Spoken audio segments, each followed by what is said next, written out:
Hi friends, welcome to Nithya's life style. இன்றைக்கி நீங்கள் என்னோடய ஆஃப்டர்நூன் ரொட்டீனாக பார்க்க போகிறீங்க. நான் இன்றைக்கி என்ன சமையல் பண்ண போகிறேன்னா, முருங்கைக்காய் நூக்கல் கத்திரிக்காய் போட்டு சாம்பார், பீன்ஸ் பொரியல் பண்ண போகிறேன். ஸோ வாங்க என்னோடய டெய்லி ரொட்டீனை பார்க்கலாம். உங்களுக்கு இந்த வீடியோ பிடிக்கும் நம்புகிறேன். வாங்க ஸ்டார்ட் பண்ணலாம் சமைக்க. ஸோ ஆஸ் யூஷுவல் எல்லோரும் பண்ணுறது தான். பருப்பு, பூண்டு, தக்காளி எல்லாம் போட்டு கட் பண்ணி போட்டு நல்லா ஒரு 3-4 விசில் விடுறேன். ஸோ நான் அதுக்கெல்லாம் ப்ரிப்பேர் பண்ணிகிட்ருக்கேன். இது என்னோடய நியூ வீடியோஸ். இனிமேல் உங்களுக்கு வீடியோஸ் கண்டினியூ வரும். வீக்லி 3 வீடியோ போடுறேன் நான். பாருங்கள், சப்போர்ட் பண்ணுங்கள். என்ன இது சேஞ்சஸ் இருந்தால் கமெண்ட் பண்ணுங்கள். என்னோடய வீடியோஸில் நான் சேஞ்ச் பண்ணிக்கிறேன்.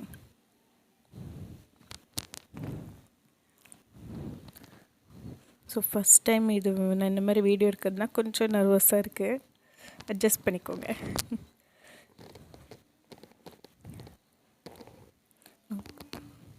வச்சாச்சு. இப்போ குக்கர் மூடியை கழுவிக்கலாம். நல்லா ரப்பரெல்லாம் கழுவி போட்டோம்னா தான் கொஞ்சம் ரப்பர் லைஃப் வருது நம்மளுக்கு. இப்போ நான் நெக்ஸ்ட் எல்லாம் காயெல்லாம் கடகடன்னு கட் பண்ணிட்டேன். அது உங்களுக்கு ஷார்ட்டாக போட்டிருக்கேன்.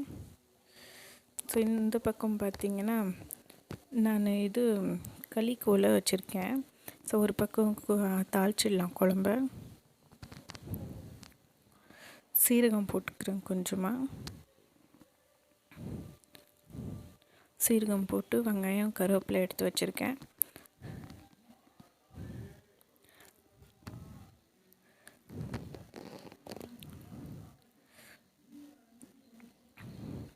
எல்லாத்தையும் போட்டு ஒரு மிக்ஸ் பண்ணிவிட்டு, ஸோ இதிலே பெருங்காயம் கொஞ்சமாக மஞ்சளும் போட்டுக்கிறேன். அப்பப்போ வீடியோ செக் பண்ணிகிட்ருக்கேன், ரன்னிங் ஆகிட்டுருக்கா இல்லையா அப்படின்ட்டு. ஓகே, இப்போ நெக்ஸ்ட்டு நம்ம காய் போட்டுக்கலாம்.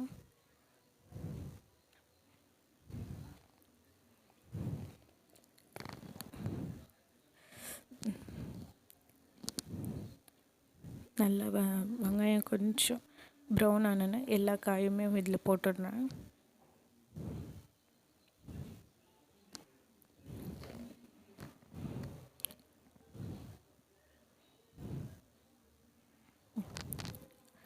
யார் யார் வீட்டில் களி சாப்பிட்ற பழக்கம் இருக்குது கமெண்ட் பண்ணுங்கள்.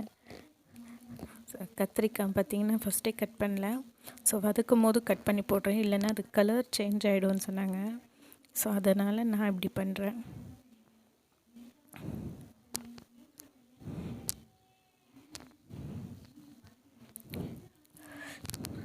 எனக்கு சாப்பிங் போர்டு தான் கொஞ்சம் கம்ஃபர்டபுளாக இருக்குது நைஃப்பில் கட் பண்ணுறதுக்கு.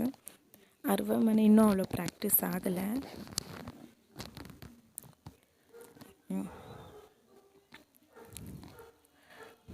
ஸோ கத்திரிக்காய் கட் பண்ணும்போது 2 பூச்சி இந்த மாதிரி இருந்துச்சு. ஸோ அதை 2 டிஸ்போஸ் பண்ணிவிட்டு மிச்சம் எல்லாமே யூஸ் பண்ணிக்கினேன்.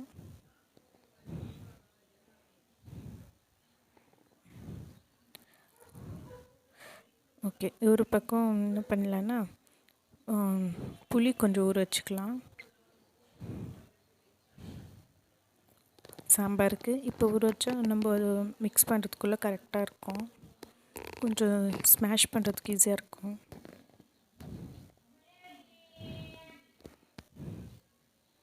இந்த பக்கம் பார்த்திங்கன்னா நொய் வச்சுருக்கேன், அது வெந்து வேகட்டும்ன்ட்டு. நான் என்ன பண்ணுவேன்னா காய்க்கு இந்த பருப்பு தண்ணி இருக்குது இல்லைங்களா, அந்த தண்ணியை ஊற்றி திருப்பி வேக வைப்பேன். இப்போ தேவையான அளவு உப்பு போட்டுக்கிறேன். ஸோ நாங்கள் சாம்பார் பொடி தான் போடுவோம், சாம்பார் பொடி போடுவோம். ஸோ நான் அந்த சாம்பார் பொடியும் ஆட் பண்ணிக்கிறேன்.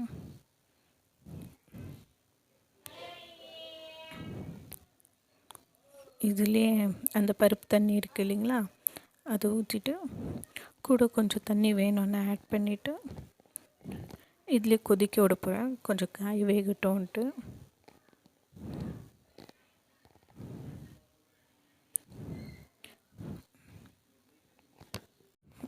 இந்த பக்கம் பார்த்திங்கன்னா களிக்கு ரெடி ஆகிடுச்சு. ஸோ ஆஃப் பண்ணிட்டேன். ஸோ அப்புறம் வேணும்னும் போது சூடாக பண்ணிக்கலான்ட்டு. இப்போ நெக்ஸ்ட்டு நான் என்ன பண்ண போகிறேன்னு இந்த பருப்பு கடைஞ்சிக்கிறேன். எனக்கு கீழே வச்சு பண்ணி தான் பழக்கம். ஸோ கேஸ் விமில் வச்சுட்டு நான் அது போய் கடகடன்னு கடைஞ்சி எடுத்துன்னு வந்துடுறேன். பாருங்கள், கடைஞ்சி முடிச்சுட்டேன். நல்லா ஸ்மாஷாக இருக்குது. ஸோ காய் வெந்திருக்கா பார்க்கலாம்.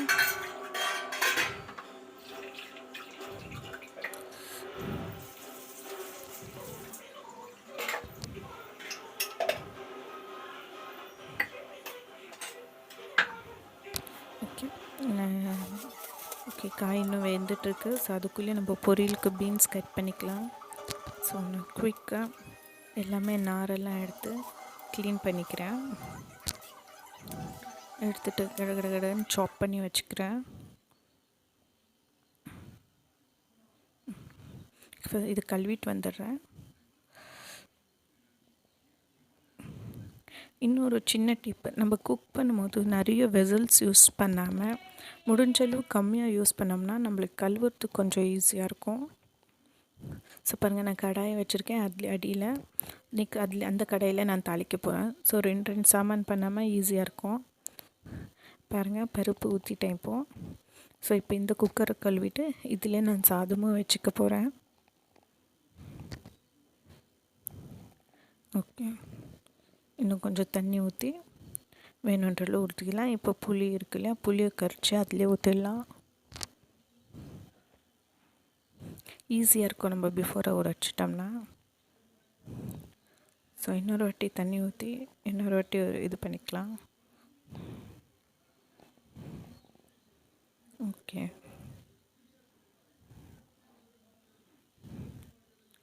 உங்களுக்கு இந்த வீடியோ பிடிக்குமா இல்லையா தெரியல. ரொம்ப நாள் கழித்து நான் இந்த மாதிரி வீடியோ எடுத்திருக்கேன். ஸோ ட்ரை பண்ணலாம். உங்களுக்கெல்லாம் இந்த மாதிரி பிடிச்சா next day in my life videos எல்லாம் போடலாம் அப்படின்ட்டு ஒரு பிளான் இருக்குது. இப்போ நான் இந்த குக்கரை கழுவிக்கிறேன்.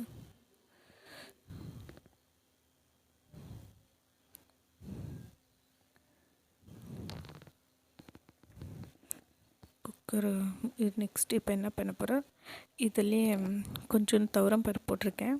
இதுக்குன்னு பார்த்திங்கன்னா பொரியலுக்கு ஒரு விசில் வச்சு எடுத்துக்கிறேன். பருப்பு கழுவிட்டு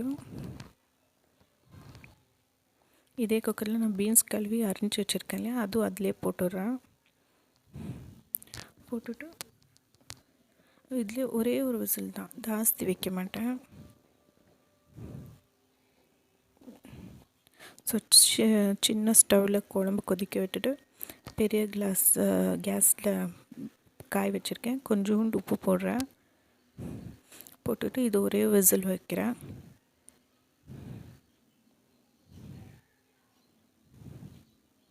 ஓகே, இந்த ஒரு விசில் வந்த பிறகு நெக்ஸ்ட்டு நம்ம ரைஸ் வச்சுக்கலாம்.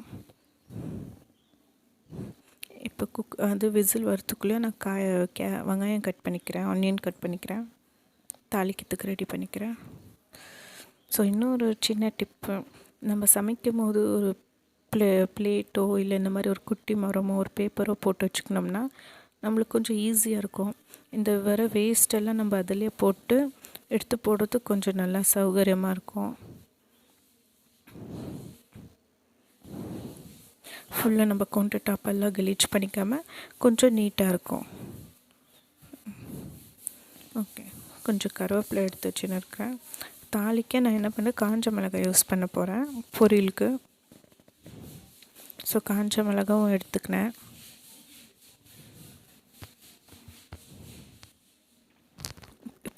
பூண்டு தோல் எடுத்துட்டு அப்படியே இடிச்சுக்க போகிறேன்.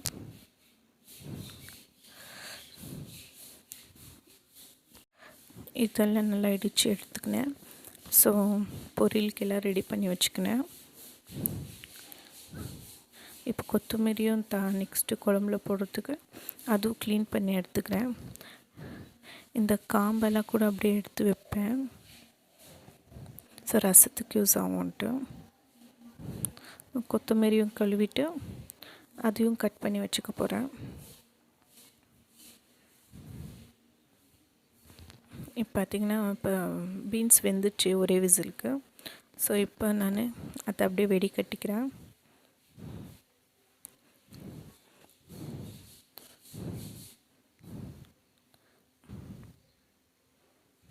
ஓகே, இப்போ பீன்ஸ் வெந்தது வேலையாயிடுச்சு. இப்போ நெக்ஸ்ட்டு நான் குக்கரை கழுவிட்டு சாதம் வச்சுக்க போகிறேன். ஸோ சாமான் நிறைய சேர்த்துக்காமல் யூஸ் பண்ணுறதுலேயே ஆனாலும் யூஸ் பண்ண நான் ப்ராக்டிஸ் பண்ணிகிட்ருக்கேன்.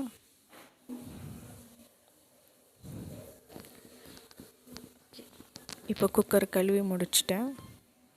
நெக்ஸ்ட் இப்போ ரைஸ் வச்சிடலாம்.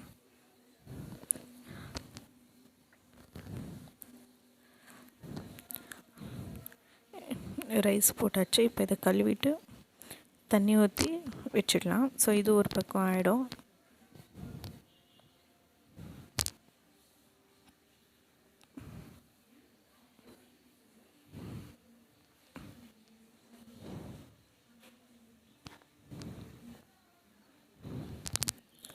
ஓகே, ரொம்ப நேரம் கழுவிட்டுருக்கேன்னு பார்க்காதீங்க.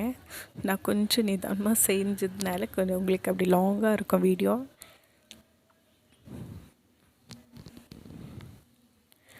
ஓகே, இப்போ தேவையான அளவு தண்ணி வச்சுக்கலாம்.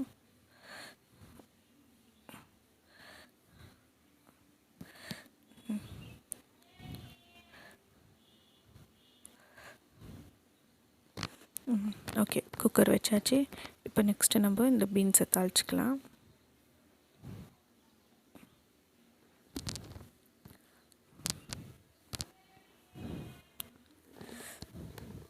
ஸோ இந்த கடையை நான் சும்மா அப்படியே கழுவிட்டு அந்த கடையில் தாளிச்சிக்க போகிறேன். ஸோ ஓகே, கொஞ்சம் கடாய் சூடு ஏறட்டும்.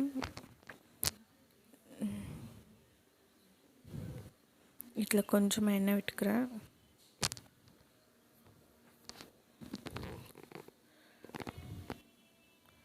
கொஞ்சம் நின்றுட்டேன். பார்த்தா நான் ரெக்கார்ட் பண்ண வீடியோ கட் ஆகிட்டுக்குது. இவ்வளோ நேரமாக பார்த்து என்னப்போ ரெக்கார்ட் ஆகலையே அப்படின்ட்டு. அப்புறம் பார்த்தா வீடியோ ஸ்டாப் ஆகிட்டுக்குது. ஸோ ஒன்றும் இல்லைங்க, ஆஸ் யூஷுவல் எல்லோரும் எண்ணெய் ஊற்றி கடுகு, வெங்காயம், கருவேப்பிலை, பூண்டு, காஞ்ச மிளகாய் போட்டு வதக்கிட்டுருக்கேன். இப்போ கொஞ்சம் பெருங்காயமும் மஞ்சளும் ஆட் பண்ணியிருக்கேன்.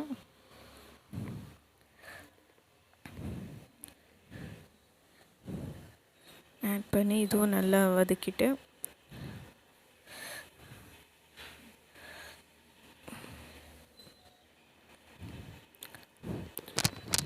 நான் தேவையான அளவு கொஞ்சமாக உப்பு போட்டுக்கிறேன்.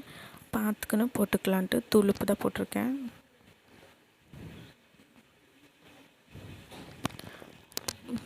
வேக வச்சது பீன்ஸும் பருப்பும் இதிலே போட்டு மிக்ஸ் பண்ணிக்கிறேன். ஸோ நீங்களாம் இன்னும் சூப்பராக குக் பண்ணுவீங்க. நான் நியூ குக்கிங்கன்றதுனால கொஞ்சம் ஸ்லோவாக இருக்குது, அட்ஜஸ்ட் பண்ணிக்கோங்க. போக போக இம்ப்ரூவ் பண்ணியிருக்கேன். என்னென்ன மிஸ்டேக்ஸ் இருந்தால் கமெண்ட் பண்ணுங்கள், என்ன நான் சேஞ்ச் பண்ணிக்கிறேன். ஓகே, இது பார்த்திங்கன்னா தேங்காய் துருவி வச்சுருந்தது, கொப்பரை தேங்காய். ஸோ ஃப்ரிட்ஜில் வச்சுருந்தேன். வேணுன்ற அளவு போட்டுக்கலாம். நல்லாயிருக்கும் டேஸ்ட்டு பீன்ஸ் பொரியலில் தேங்காய் போட்டோம்னா.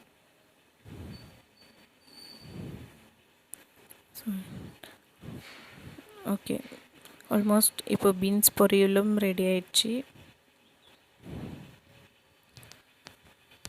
செம்மையாக இருக்கும் பீன்ஸ் பொரியல். எனக்கு இந்த காம்பினேஷன் ரொம்ப பிடிச்சிச்சு, சாம்பார் பீன்ஸ் பொரியல். ஓகே, இப்போ எல்லாம் சமையலெல்லாம் ஆல்மோஸ்ட் ரெடி ஆயிடுச்சு. இப்போ எல்லாமே எடுத்து போட்டு கவுண்டர் டாப் க்ளீன் பண்ணிடலாம்.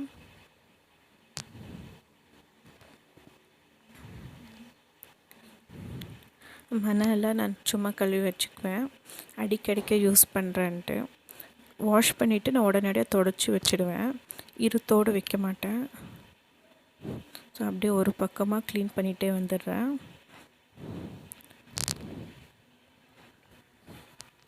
காரம் கரெக்டாக இருக்கா செக் பண்ணிடுறேன். கொஞ்சம் உப்பு கம்மியாக இருந்துச்சு, ஸோ கொஞ்சம் உப்பு ஆட் பண்ணிக்கிறேன்.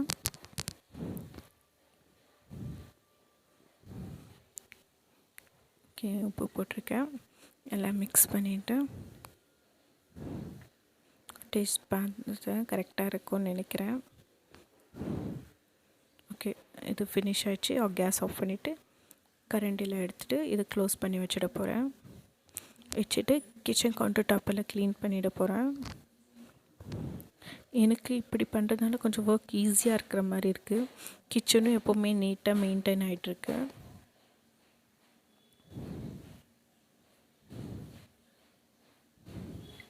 ஸோ யூஸ் பண்ண சாமானெல்லாம் கூட அப்படி அப்படியே நான் கழுவி வச்சுடுவேன். நான் ஜாஸ்தி சாமானும் சேர்த்துக்க மாட்டேன். கொஞ்சம் இருக்கும்போதே நம்ம வாஷ் பண்ணி வச்சுக்கணும்னா நீட்டாக இருக்கும். பாருங்கள், இந்த மாதிரி ஒரு பாத்திரம் இல்லை முறம் சின்ன நம்ம எல்லாம் வேஸ்ட்டெல்லாம் போட்டால் நம்மளுக்கு ஈஸியாக இருக்கும் எடுத்து போடுறதுக்கு. ஃபுல்லாக க்ளீன் பண்ணுன்ற அவசியம் இருக்காது.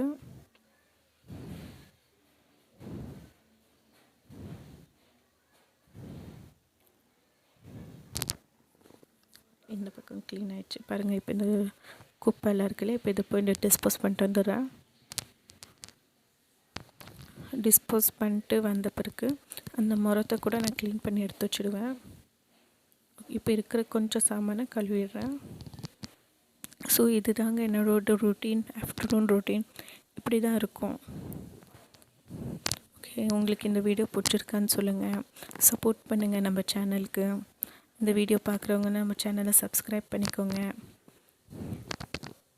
இன்னும் நான் நிறைய வீடியோஸ் போடுறேன். ஸோ சில சாமானெல்லாம் ஸ்டாண்டில் வைக்க வேண்டியதெல்லாம் வச்சுடுவேன். சிலதெல்லாம் ட்ரை ஆகிறதுக்கு பேஷனில் வச்சு அதில் போட்டு வச்சுடுவேன் எல்லாமே.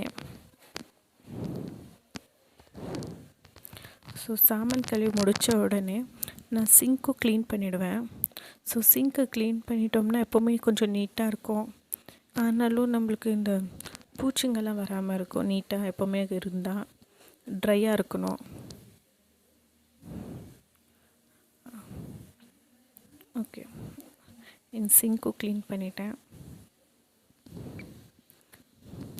நீட்டெல்லாம் க்ளீன் பண்ணிவிட்டு முடிஞ்சிச்சு. நெக்ஸ்ட்டு சாப்பிடும் போது எப்போ சாப்பிட்றோமோ அப்போது சூடாக கல்லரிப்பேன். ஆல்மோஸ்ட் எல்லாம் ரெடி ஆயிடுச்சு. இது தாங்க என்னோடய ஆஃப்டர்நூன் ரொட்டீன். ஆல்மோஸ்ட் என் ரொட்டீன் இப்படி தான் இருக்கும். உங்கள் எல்லாருக்கும் என் ரொட்டீனை பிடிச்சிருக்கோன்னு நினைக்கிறேன். என்னோடய கிச்சனை இப்போ ஒரு வியூ கொடுக்குறேன் பாருங்கள், எப்படி நீட்டாக இருக்கான்ட்டு. நான் எல்லாம் க்ளீன் பண்ணிட்டேன். உங்களுக்கு பிடிக்கும்னு நினைக்கிறேன். இந்த வீடியோ உங்களுக்கு பிடிச்சிருந்தா லைக் பண்ணி, ஷேர் பண்ணி, கமெண்ட் பண்ணுங்கள். பாய்.